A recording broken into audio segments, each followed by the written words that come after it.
이번 영상에서는 엑셀에서 시각화 객체가 여러 개일 때 이것을 한자리에 모아서 인터랙티브 대시보드를 구성하는 방법에 대해서 함께 알아보도록 하겠습니다.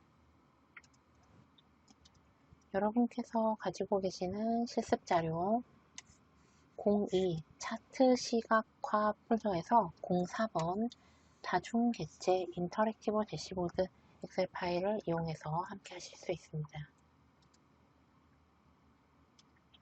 실습 파일을 열어보시면 총 5개의 워크시트로 구성이 되어 있는데요. 제일 앞에 있는 데이터라고 하는 워크시트에는 여러 전자제품, 2016년부터 2020년까지 여러 전자제품의 판매 기록이 담겨 있습니다. 이게 거대한 노데이터인 거죠. 여러 전자제품들이 몇 개가 어느 지역에서 누구에 의해서 누구에게 얼마나 팔렸는가 라고 하는 굉장히 많은 양의 정보가 이렇게 들어 있습니다. 스크롤 길이만 보셔도 여러분께서 어느 정도의 데이터량인지 이해가 되실 겁니다. 자, 우리가 이런 어떤 비즈니스 데이터를 가지고 이 데이터를 가지고 다양한 형태의 굉장히 많은 차트 시각화 개체들을 만들어낼 수가 있습니다. 막대 차트, 꺾은 선형 차트, 너무 많은 것들을 만들어낼 수가 있죠. 우리가 이러한 차트들 하나하나를 만들어내고 그것들을 꾸미고 필요한 서식을 지정한다거나 하는 것들에 대해서는 앞서 굉장히 많은 여러 영상을 통해서 다양한 각도에서 살펴봤습니다. 그러면 하나하나의 차트 개체를 만드는 거 말고 이렇게 여러 개의 차트 개체를 만들었을 때 이것들을 한 군데에 모아서 본다면 조금 더 시너지가 있겠죠. 지금 보시는 것처럼 테이블로 구성되어 있는 다양한 이 값과 문자와 숫자로 되어 있는 이 데이터를 보는 것만으로는 우리가 어떤 인사이트를 얻는다라는 게 굉장히 어렵단 말이에요. 그래서 이 데이터가 담고 있는 다양한 현황들을 우리가 조금 더 이해하기 좋게 또 그것을 통해서 어떠하게 빠른 인사이트를 좀 얻고 의사결정을 할 수 있게 하기 위해서 차트 시각화, 데이터의 시각화 같은 것들을 하게 되는 거죠. 물론 이 서식을 시각화하는 것도 가능합니다. 조건부 서식을 건다거나 이런 것도 가능하지만 사실 이미 몇만 건이나 되는 데이터는 그렇게 조건부 서식을 건다거나 하는 방식으로 셀을 시각화함으로써 이해할 수 있는 수준은 좀 넘어서는 거죠. 그럴 때 우리가 어쩔 수 없이 차트 시각화를 사용하게 됩니다. 그래서 제가 나머지 4개의 이 워크시트에는 우리가 어떤 비즈니스 데이터, 어떤 분야에서 어떤 데이터를 다루건 가장 기초적으로 많이 사용하는 형태의 그 시각화 차트들을 좀 넣어뒀습니다. 예를 들어 월별 매출액이라고 하는 거 눌러보시면 월별 매출액에 대해서 미리 제가 좀 차트를 정리를 해놨어요. 데이터 표를 정리를 했고 이것을 토대로 이와 같이 꺾은 선형 차트를 미리 만들어 뒀습니다. 자, 연도별, 월별로 꺾은 선형 차트 어떻게 만드는지 여러분 이제 다 알고 계시죠? 우리가 개별 차트를 만드는 방법은 굉장히 심도 있게 앞에서 다뤘습니다. 자, 월별 매출액에는 월별로 어느 정도 매출을 우리가 얻었는가 라고 하는 데이터가 있고요. 세 번째에 있는 제조사 실적이라고 하는 것을 보시면 각각의 제조사별로 매출액이 얼마고 이익이 얼마인지 상위 5개의 제조사에 대해서 매출액과 이익이라고 하는 것을 묶음 세로 막대형 차트로 표현을 해주고 있습니다. 각각의 항목에 대해서 매출액은 얼마고 합계 이익은 얼마인가 라고 하는 것을 이렇게 묶음 세로 막대로 표현을 해주는 이러한 차트 개체가 또 하나 들어 있습니다. 제품별 이익률이라고 하는 것을 보시면은 또 이것은 여기에는 세로 막대형 차트, 세로 막대형 차트가 하나 들어있죠. 네, 이렇게 들어있고요.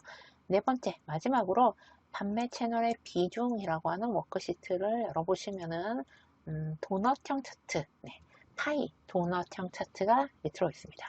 우리가 사실 어떤 분야에서 여러분께서 데이터를 다루셔도 이런 꺾은 선형, 막대형, 묶음 세로 막대형, 또 도넛형 차트 이런 정도는 굉장히 많이 다루실 거예요. 물론 분산형 차트 이런 것도 많이 다루시겠죠. 대표적으로 어떤 비즈니스의 현황을 보여주는 대표적인 차트 4개를 제가 미리 좀 만들어 놨습니다. 우리가 이제 초점을, 이번 영상에서 초점을 갖고 있는 것은 개별적인 차트를 어떻게 만드는가가 아니라 이렇게 4개의 차트가 있는데 이 4개의 차트를 좀 한 자리에 모아서 좀 효과적으로 본다 라고 하면 어떤 방식으로 이것을 모아서 좀 효과적으로 볼 수 있는가 라고 하는 점을 알아보려고 해요.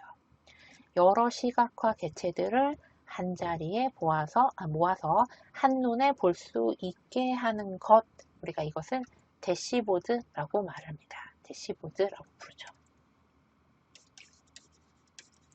네, 이 대시보드라고 하는 게 각각의 시각화 개체들을 한 자리에 이렇게 딱 모아주는 거예요. 그래서 우리가 이 비즈니스 데이터를 다루는 굉장히 많은 서비스 같은 것들을 보면 항상 대시보드라고 하는 이런 메뉴가 있죠.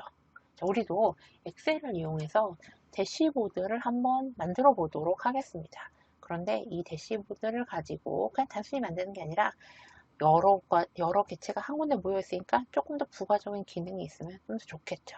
자, 대시보드를 하나 만들어 볼까요? 새로운 워크시트를 추가를 해 보도록 하겠습니다. 새로운 워크시트를 추가하고 이 워크시트의 이름은 대시보드로 지정을 해 보도록 하겠습니다. 자, 대시보드.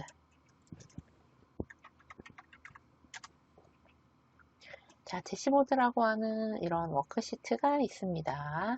여기에 앞에 우리가 이미 만들어 둔 4개의 워크시트에서 각각 4개의 차트를 모두 컨트롤 C, 컨트롤 V 좋습니다. 복사해서 붙여넣는 거죠. 잘라내서 컨트롤 X군요. 네, 잘라내서 또 이렇게 붙여넣는 것도 다 가능합니다. 어쨌든 다른 워크시트에 있는 시각화 개체들을 한 곳으로 좀 모아보도록 하겠습니다. 먼저 월별 매출액에 있는 이 꺾은 선형 차트를 저는 복사해서 컨트롤 C 이렇게 복사를 해서 대시보드라고 하는 워크시트에 뭐 적당한 위치에 어디쯤 할까요? 뭐 C5 정도 할까요? 이 정도 위치에 이렇게 모아두도록 하겠습니다. 또 마찬가지로 제조사 실적에 미리 만들어둔 차트를 컨트롤 C 또 복사해서 대시보드로 또 옮겨보도록 하겠습니다. 이렇게 겹쳐져도 별 상관없죠. 제품별 이익률도 컨트롤 C 복사해서 대시보드로 옮겨주시고 이렇게 네. 어디 갔죠? 네, 하나가 없어졌네요. 다시 복사해서 옮기면 되겠죠? 제가 또 이렇게 하나 옮겨놨습니다. 자, 그리고 마지막으로 판매 채널 비중 이 도넛 차트도 복사해서 이렇게 한 군데 하나의 워크시트로 4개의 차트를 모두 하나를 탁 옮겨뒀습니다. 우리가 워크시트를 조금 더 잘 보게 하기 위해서 제가 이 엑셀 창의 이 해상도 크기를 조금 줄이도록 하겠습니다. 자, 사이즈를 조금 줄이고 이제 이 차트들을 좀 배치해 볼까요? 어떻게 배치하면 좋을까요? 뭐 여러분 원하시는 대로 적당히 배치하시면 될 것 같습니다. 저는 이렇게 좀 배치해 볼까요? 이렇게 일단 꺾은 선형 차트를 적당히 이 위치쯤에 놓고 잘 보일 수 있게 4개 차트가 좀 다 잘 보일 수 있게 고르게 이렇게 한번 배치를 해 보도록 하겠습니다.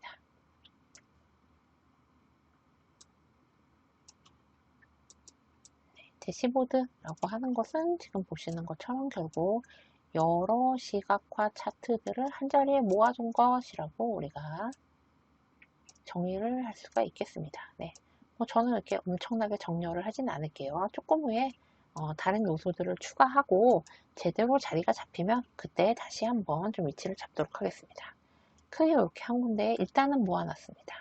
자, 그러면 대시보드라고 하는 것은 이렇게 여러 차트를 한 자리에 모아두기만 하면 그럼 그게 대시보드인가? 사실 물론 그것만으로도 우리가 충분히 대시보드라고 부를 수가 있습니다.